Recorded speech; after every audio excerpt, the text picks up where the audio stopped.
کہ جب حضرت حسین کو شہید کیا گیا تو ظاہر امت میں کوہرام مچ گیا، تو جن لوگوں نے تلوار کے زور پر بیعت کی ہوئی تھی، دبے ہوئے تھے، وہ بھی میدان میں اترے. انہوں نے کہا کہ ہم یزید ابن معاویہ کی بیعت توڑ کے اس کو پھینک دیتے ہیں.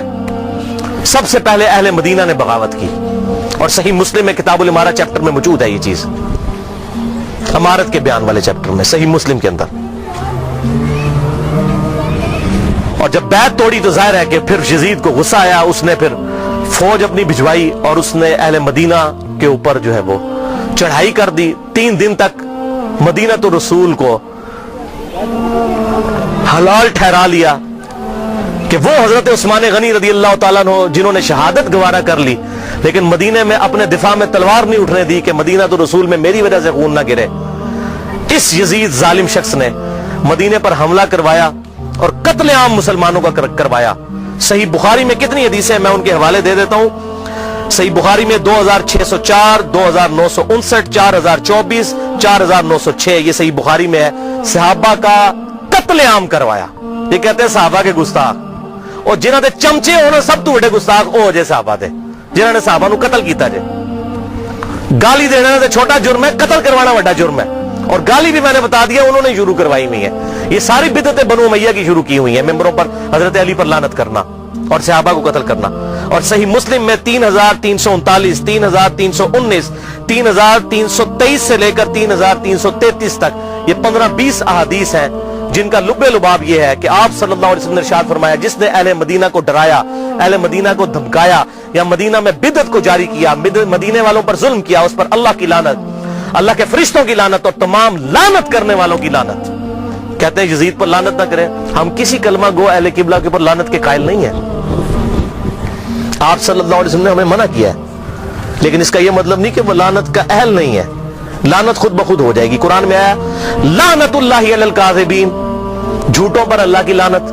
آپ میرے سامنے واضح جھوٹ بولیں، میں آپ کو لعنتی پھر بھی نہیں کہہ سکتا، حالانکہ آپ لعنت کے مستحق ہو رہے ہوں گے. جھوٹ بول کے خود بخود مستحق ہوں گے لعنت کے. اسی طریقے سے سورہ محمد کی آیت نمبر 22 اور 23 میں آتا ہے جو لوگ فساد فی الارض کرتے ہیں، زمین میں قتل نہ حق کرتے ہیں، ان پر اللہ تعالیٰ کی لعنت ہوتی ہے. تو قرآن میں لعنت آئی ہے ظالموں کے اوپر، تو ہمیں تو بھیجنے کی ضرورت ہی نہیں. خود بخود جسے فٹ اسے گفٹ، جو ایسا کام کرے گا وہ خود لعنت کا مستحق ہو جائے گا.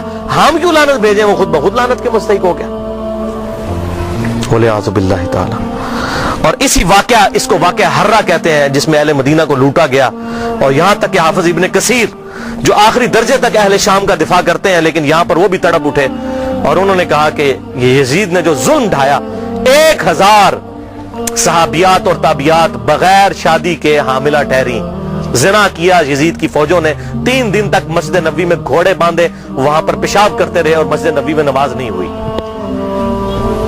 اور حتیٰ کہ پھر حافظ ابن کثیر تڑپ اٹھے جب مختار سقفی نے 22,000 قاتلین حسین کو ایک ایک لسٹ بنا کر قتل کیا، تو ابن کثیر کہتے ہیں کہ اس نے مسلمانوں کے دل ٹھنڈے کر دیے.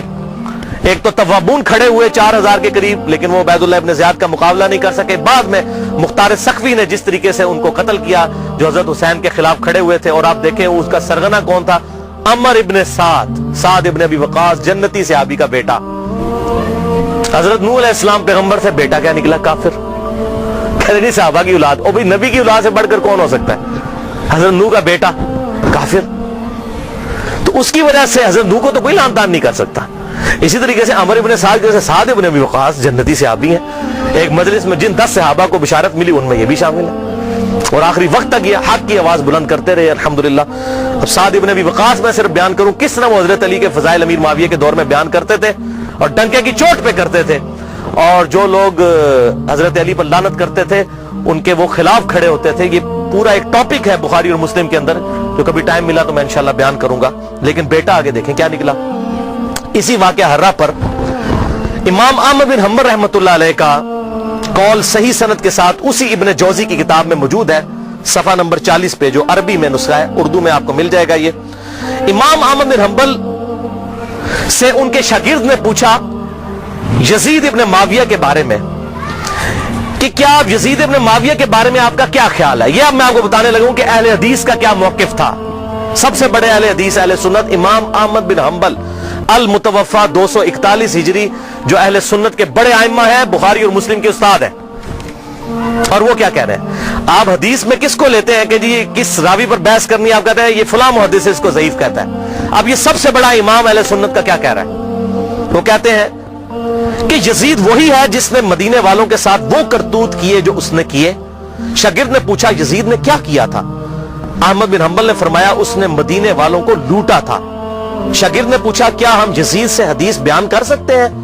احمد بن حنبل نے فرمایا یزید سے حدیث مت بیان کرو، اور کسی کے لیے یہ حلال ہی نہیں ہے کہ وہ یزید سے ایک حدیث بھی بیان کرے.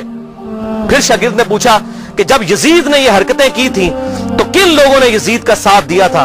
تو احمد بن حنبل نے فرمایا اہل شام نے، یہ شامیوں نے یہ غلط کام کیا تھا جو یزید کے ساتھ مل کر اہل بیت کے ساتھ اور اہل مدینہ کے ساتھ ظلم ان پر ڈھایا تھا. یہ دوسرا کارنامہ.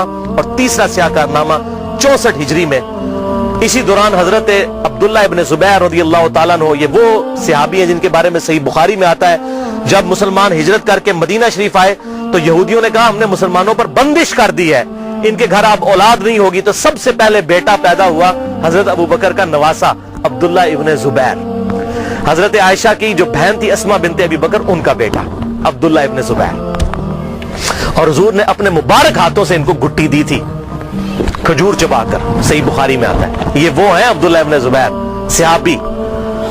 یہ بھی حضرت حسین کی طرح جن چند بڑے لوگوں نے بیعت نہیں کی. کون کون تھے ان میں؟ حضرت حسین ابن علی، علی کا بیٹا، حضرت عباس کا بیٹا عبداللہ ابن عباس، ابو بکر کا بیٹا عبد الرحمن بن ابی بکر، اور زبیر کا بیٹا ابن زبیر عبداللہ ابن زبیر. تو یہ نمائندہ شخصیات ہی سامنے آتی ہیں نا. مجھے بتائیں آج اگر زرداری اور نواز شریف مل کے عمران خان کی بیعت کر لیں تو کیا یہ دو بندوں کی بیعت ہوگی؟ پوری پارٹی کی. یا عمران خان اور زرداری مل کے نواز شریف کی کر لیں، یا عمران خان اور نواز شریف مل کے زرداری کی بیعت کر لیں تو کیا یہ دو بندوں کی بیعت ہوگی؟ پوری پارٹی کی. وہ کہتے ہیں سب نے بیعت کر لی تھی. اور بھائی نمائندہ شخصیات تو امت کی یہی تھی نا، باقی تو سارے بیچارے اسی طرح ہوتے ہیں. حسین تے نہیں روزانہ ماما جمنیاں. حسین بننا سوکھ ہے. آپ نے بخاری میں حضرت ابو ہریرہ کا قول سن لیا کہ وہ کہتے ہیں مجھے ڈر ہے میں ان لوگوں کے نام بتاؤں تو مجھے قتل کر دو، تو انہوں نے اپنی جان بچائی. جان بچانا بھی فرض ہے، لیکن اعلیٰ ترین درجہ یہ ہے جو صحیح مسلم میں حدیث ہے انٹرنیشنل نمبر کے مطابق 177 نمبر حدیث صحیح مسلم کتاب الایمان میں کہ برائی جب دیکھو تو ہاتھ سے روکو. ہاتھ سے نہیں روک سکتے، زبان سے بھی تو کم از کم دل میں برا جانو. لیکن ذالک اضعف الایمان، یہ ایمان کا سب سے لوئسٹ درجہ ہے. تو حضرت حسین لوئسٹ درجے پر تو نہیں تھے بھائی. جس کے جینز پروفٹ کے جینز ہوں، جس کا بلڈ اور خون نبی کا خون ہو، وہ لوئسٹ درجے پر ایمان رکھے گا؟ وہ تو آگے بڑھ کر باطل کا مقابلہ کرے گا. یہی وجہ ہے کہ حضرت حسین جو ہیں انہوں کو یہ ٹائٹل ملنا تھا. اور یہ بھی آپ بات یاد رکھیں حضرت حسین نے حضور کی زندگی میں کیا کارنامہ کیا ہے. 6.5 سال عمر تھی، حضور صلی اللہ علیہ وسلم کی وفات ہو گئی. کارنامہ کرنا تھا. اسلام تقوی کی بنیاد پہ کسی کو ٹائٹل دیتا ہے، ان اکرمکم عند اللہ اتقاکم. حضرت حسین نے کون سا کارنامہ کیا تھا؟ کارنامہ بھائی کرنا تھا. جنتی نوجوانوں کا ٹائٹل اس لیے ملا کہ انہوں نے وہ کام کرنا تھا کہ جب امت سو چکی ہوئی تھی انہوں نے امت کو جگایا. اور ایسی بھی امت جاگی کہ آج تک جب بھی کہیں پر ظلم ہوتا ہے حسین کی مثال پیش کی جاتی ہے. لوگ کہتے ہیں کیا ہوا جی، حسین کے ساتھ بھی تو 72 لوگ تھے نا. اگر ہم تھوڑے ہیں، سورہ نحل میں آیا کہ ابراہیم علیہ السلام اکیلے ہی پوری امت تھے. حق تھوڑا ہو، حق حق ہے، باطل باطل ہے، چاہے وہ کثرت میں کتنا ہی زیادہ ہو. ٹھیک ہے، تو یہ بات آپ سمجھیے اس حوالے سے. تو عبداللہ ابن زبیر نے بھی بغاوت کی. انہوں نے حجاز، مکہ، مدینہ اور پورے ایریے پر انہوں نے اپنی خلافت قائم کر لی اور یزید صرف شام تک رہ گیا. تو پھر یزید نے عبداللہ ابن زبیر رضی اللہ تعالیٰ عنہ کو قتل کرنے کے لیے اور ان کی حکومت کو ختم کرنے کے لیے جو خلافت تھی اپنے گورنروں کو بھیجا، سپہ سالاروں کو بھیجا. 64 ہجری کا یہ واقعہ ہے. اور یہ صحیح مسلم میں انٹرنیشنل نمبر کے مطابق 3245 صحیح مسلم 3245 نمبر حدیث ہے کہ ابن زبیر پر جب حملہ کیا اس دوران خانہ کعبہ کو منجنیق سے پتھراؤ کیا گیا، غلاف کعبہ بھی جل گیا. 3245 صحیح مسلم. یہ کرتوت ہے. کہتے ہیں جی وہ تو یہ تھے جنتی تھے. وہ بھی میں بول کھولنا کہڑے پاس جنتی سی ہو. صحیح مسلم 3245 خانہ کعبہ کو جلا دیا. لیکن پھر اس دوران پہلے واقعہ کربلا، اس کے بعد واقعہ حرہ ہوا، اور پھر ابن زبیر پہ جب حملہ کیا اسی دوران یزید مر گیا 64 ہجری کے اندر.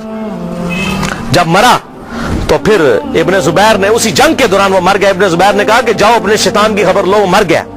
تو پھر اس کی فوج تتر بتر ہو گئی. پھر 9 سال تک خلیفہ رہے اس پورے ایریے کے اوپر عبداللہ ابن زبیر. پھر جب عبد الملک بن مروان کے مرنے کے بعد بنا, اس نے پھر حجاج ابن یوسف کو بھیجا. پھر دوبارہ خانہ کعبہ پر حملہ ہوا, اور وہ بھی صحیح مسلم 6496 نمبر حدیث میں موجود ہے. پھر ابن زبیر کو حجاج ابن یوسف نے, جو اسی بنو امیہ کی باقیات تھی, اس نے قتل کر کے خانہ کعبے کے دروازے پہ ان کی لاش, صحابی رسول کی لاش لٹکائی 1 ہفتے تک کے لیے. صحیح مسلم 6496. ابن زبیر کو 74 ہجری کے اندر شہید کر دیا گیا. یہ بھی انہی کا کارنامہ تھا. اب یہاں پر میں کسی محدث کا فتویٰ, کسی محقق کا فتویٰ, کسی حکومتی ملے کا فتویٰ, کسی روزی روٹی چلانے والا دین سے اس کا فتویٰ نہیں, امیر المؤمنین سیدنا عمر ابن خطاب رضی اللہ تعالیٰ عنہ کا فتویٰ صحیح بخاری سے پیش کرنے لگا ہوں. انٹرنیشنل نمبر کے مطابق صحیح بخاری میں 6830.